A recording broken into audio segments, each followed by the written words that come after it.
Howdy, Joe here. Hope you're doing well. And got some minutes and gonna try and lay another track down. And maybe 15, 20 minutes worth of fish. See how it goes. I changed the backdrop. I'll step out or get out of frame so you can look at it. But I'll keep on voice so I can show you what we're looking at. It's on around midsummer a few years ago, in Vancouver's inner harbor, a cruise ship is coming into dock at Canada Place. And over by the Sunrise, those shipping cranes in silhouette to the sun, that's a part of the Vancouver port and kind of the gateway on the Pacific and a whole bunch of the rest of the world. And ships come in and out all the time. And it's kind of beautiful. And the sunrise is, it's not quite summer solstice, midsummer's period. It's maybe 3 weeks either side of that. So late May or mid-July, in that ballpark. An early summer morning, and it's going to be a hot day. I'm not in the wheelchair yet. I'm still in the scooter, and I'm just down by the dock because I got a thing for the sunrise and sunset. It's called the magic hour by photographers for a reason. It's because that's when the light is at its most changeable and most dramatic. And also perhaps most transitory, as in these moments pass quickly. And sometimes life's like that. So on the left, that's Canada Place. That was the Canada Pavilion for the World's Fair in '86, which was Vancouver's centenary, 100. So should have it off the top of my head, but 86 is 14 and 21 is 35, 135 this year, right? And it was actually celebrated in some mode. And mid-frame, up in the sky, 3 pigeons. I actually like it when there's a bit of life and liveliness and expressiveness in an image. This is a reflection on the water and a smoke plume from the cruise ship.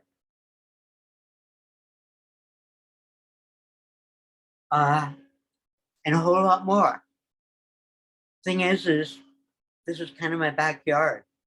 And I know that I'm quite lucky. And it's gorgeous. And I notice.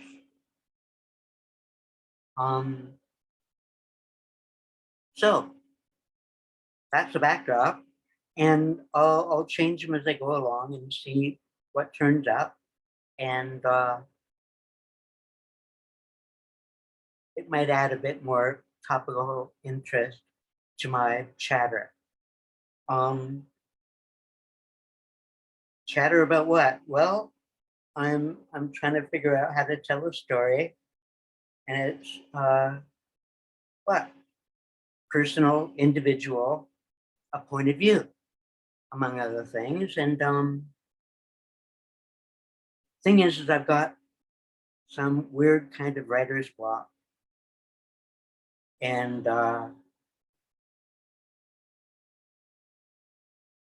putting words on a line like a thread to paint a picture in imagination with symbols. Well, the line doesn't quite work for me. And so I'm disabled. I'm in a wheelchair most of the time, if I'm not in bed. And so I'm hoping to treat this little tool here like a curb ramp into writing. And we'll give it some exercise and see where it goes.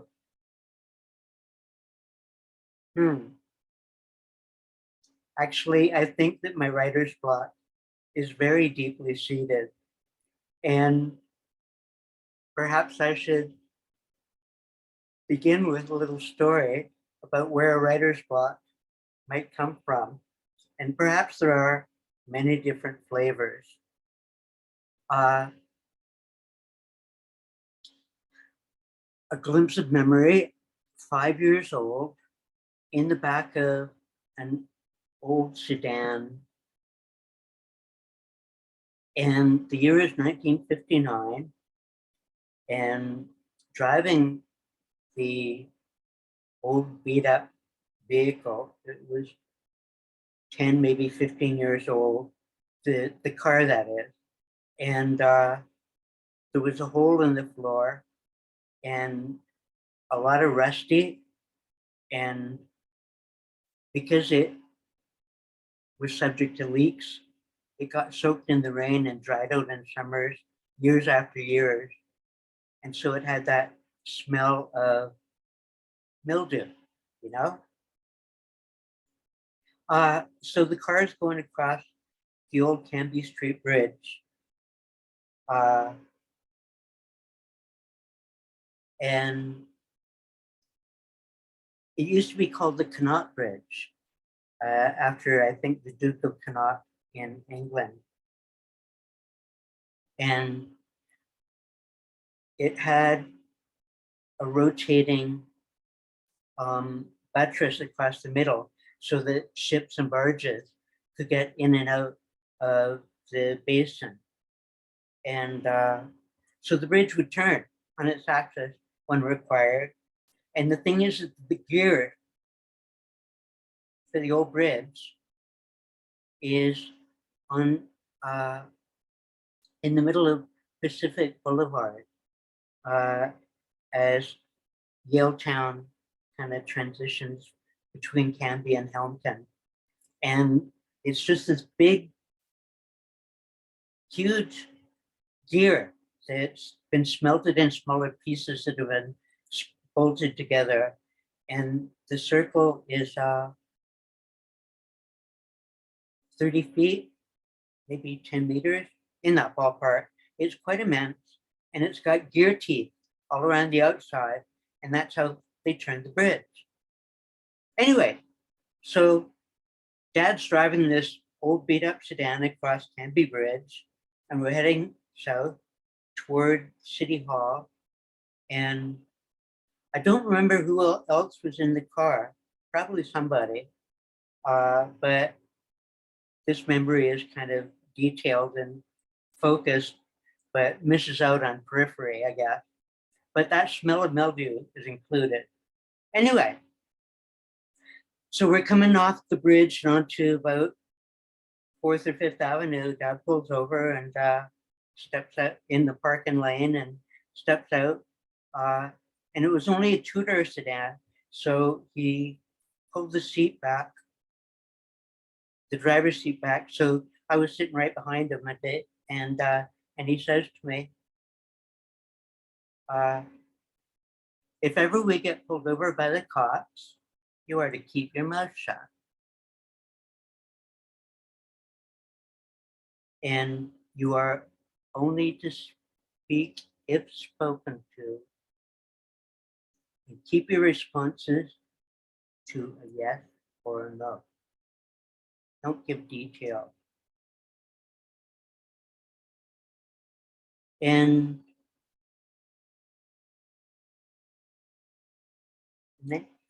okay. So you got the picture that he pulled the driver's seat back, and he was talking to me directly from the doorway of the open door of the vehicle. But it's like 4th or 5th Avenue, and up the hill behind him, through the window of the car, I could see the profile of City Hall. You know, like it's kind of a stepped um, temple sort of structure, kind of like a ziggurat.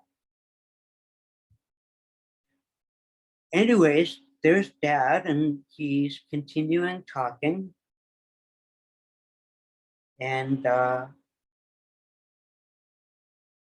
he said, "You got that?"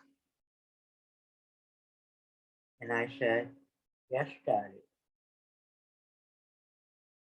And then there was, you know, one of those silent communications, parent to child kind of thing, kind of a raised eyebrow and a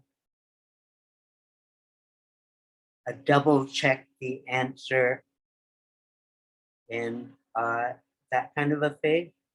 And I answered, "Yes, sir." I was 5 years old.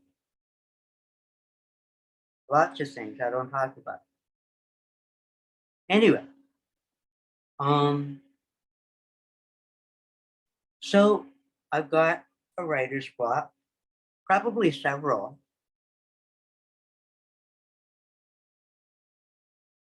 And I've actually tried writing courses. One of the signals from university is actually, I've mentioned that I didn't do too well in calculus. And because of that, it was a requirement for many other fields of study. If you couldn't cut it in calculus, you couldn't cut it there. And among those, along with, you know, most of the sciences, it included computing science. And that was the most popularly pursued faculty on the campus while I was there. Gotta have a sip.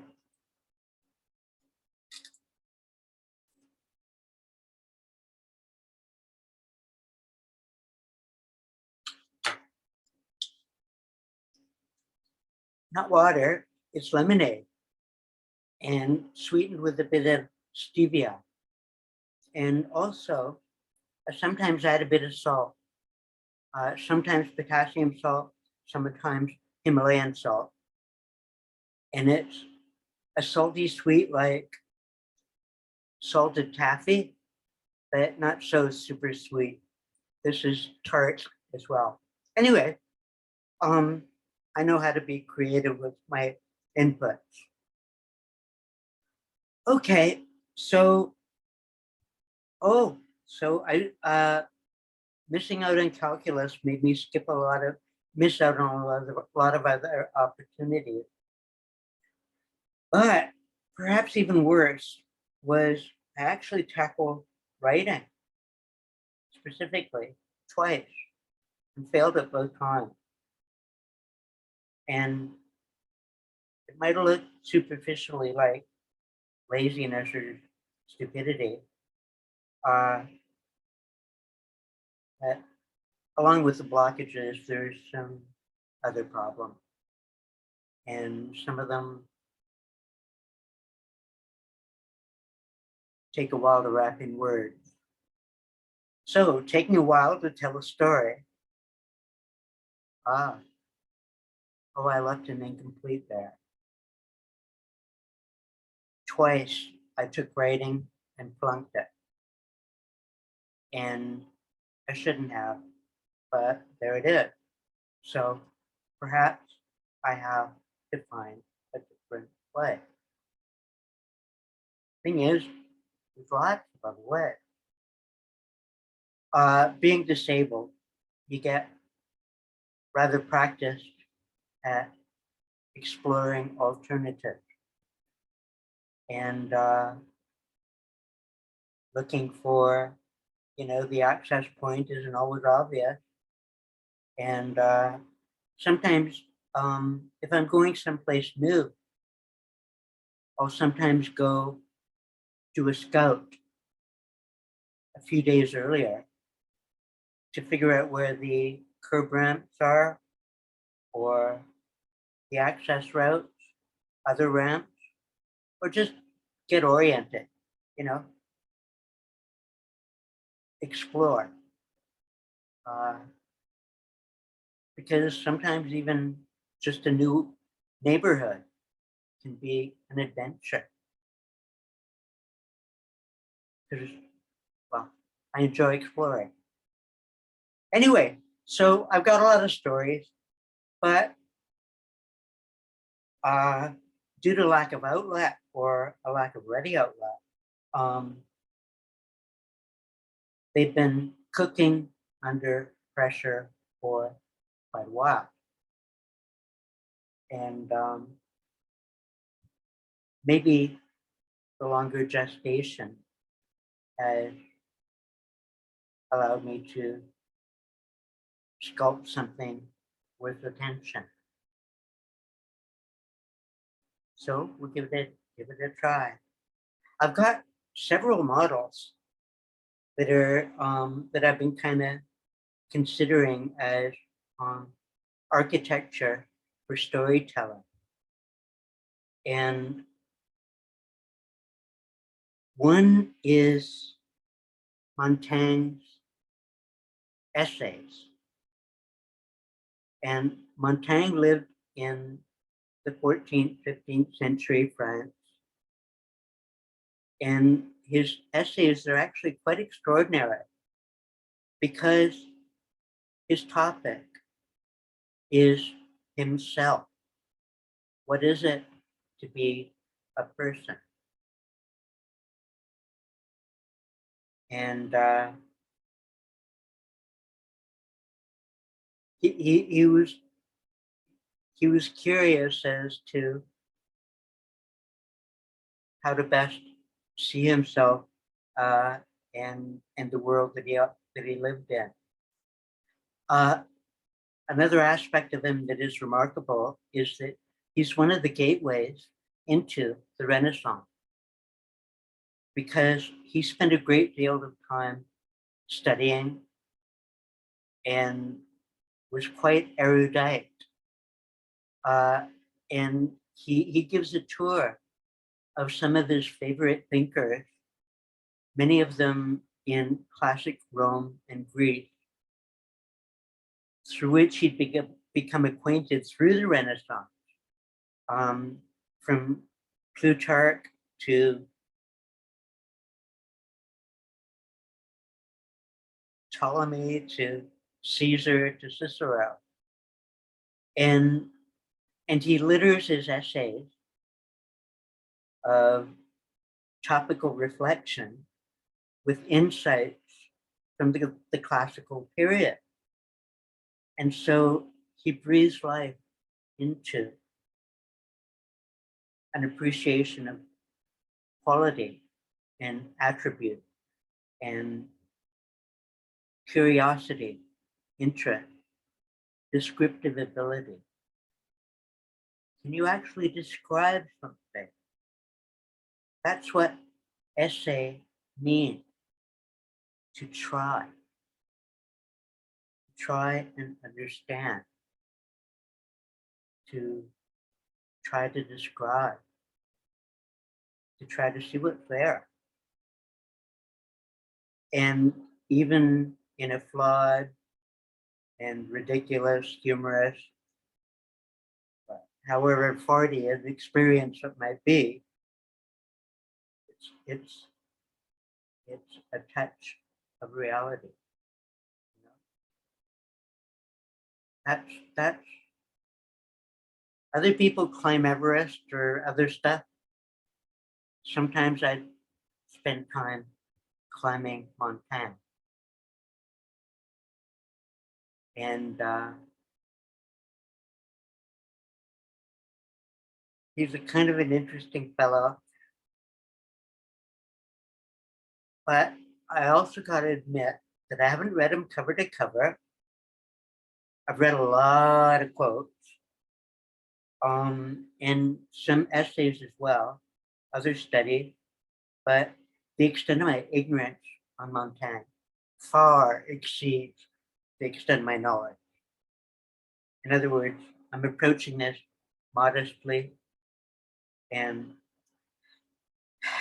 I wish I were a better student to know him cover to cover. I think I've read about a third, maybe only a quarter. And a lot of that's hopscotch. And so, yeah. Anyways, he's one of my models for this little essay, trying to communicate. Should I cue up the French verb conjugation to try? Essay. You can look it up. And let's see, we're already, holy moly, already 20 minutes in. Sorry, I'm running a bit longer than planned. I'll wrap this up and move on to another piece in a little bit.